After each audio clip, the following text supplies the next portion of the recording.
నమస్కారం. నేను Mohammed Sahat Ali, school assistant physical science, Siddipet district. Simple task, great concept. చిన్న పనులతో గొప్ప భావన గురించి తెలుసుకుందాం. ఘన, ద్రవ, వాయు పదార్థాల్లో సంపీడత ఎలా ఉంటుందో తెలుసుకుందాం.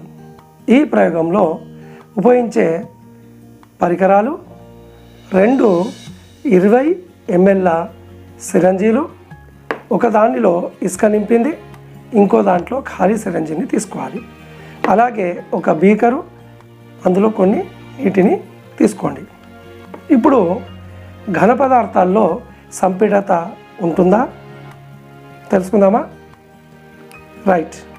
గమనించండి, ఇక్కడ కొంత ఇసుకను ఈ సిరంజిలో నింపి, కొంత భాగంలో నింపి, దీన్ని మనం కొంత బలంతో ఈ సిలిండర్లో ఈ పిస్టిన్ని మనం బలంగా ప్రెస్ చేసినప్పుడు ఎలాంటి సంపీడత అనేది జరగదు. అంటే ఘన పదార్థాల్లో సంపీడత ఉండదు, కంప్రెసిబిలిటీ ఉండదు అనే అంశాన్ని తెలుసుకోవచ్చు.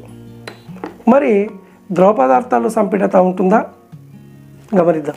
ఇప్పుడు ఒక ఖాళీ సిరంజిని తీసుకెళ్ళి నీటి ద్వారా నింపండి. నింపిన తర్వాత ఇక్కడ ఒక వేలి ద్వారా మూసేసి కొంత బలంతో ఈ వెనుక భాగంలో ఉండే పిస్టిన్ని గట్టిగా ప్రెస్ చేయండి. ఎలాంటి సంపీడత అనేది నీటిలో కూడా జరగదు. అంటే ద్రవ పదార్థాల్లో కూడా సంపీడత ఉండదు అనే అంశాన్ని తెలుసుకోవచ్చు. మరి వాయు పదార్థాల సంపీడత ఉంటుందా అనే అంశాన్ని పరిశీలించినట్టయితే ఇందులో కొంత గాలిని మనం వెనుకకు ఇది లాగినప్పుడు సిరంజిని కొంత గాలి అనేది ఈ సిలిండర్లో నింపబడుతుంది. ఈ సిరంజిలో నింపబడిన గాలిని మనం వేళ్ళ ద్వారా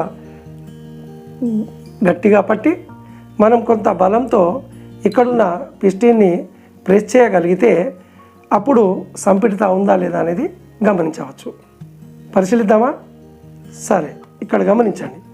నేను కొంత బలంతో దీన్ని నెట్టినప్పుడు ఇది సంపీడత చెందుతుంది అనే అంశాన్ని మీరు పరిశీలించవచ్చు. ఏదైనా గాలిని కొంత సిరంజిలో తీసుకొని దీనిని ఒక వైపున మూసివేసి వేలి ద్వారా దీని కొంత బలంతో మనము నెట్టినప్పుడు ఇందులో ఈ సిరంజి అనేది లోపల భాగంలో సంపీడత అనేది మీరు గమనించవచ్చు. దీన్ని బట్టి ఏం తెలిసింది? ఘన, ద్రవ, వాయు పదార్థాల్లో మాత్రమే సంపీడత ఉంటుంది. అనగా కంప్రెసిబిలిటీ అనేది వాయు పదార్థాల్లోనే సాధ్యమవుతుంది. మరి ఒక కొత్త అంశంతో కలుద్దాం. ధన్యవాదాలు.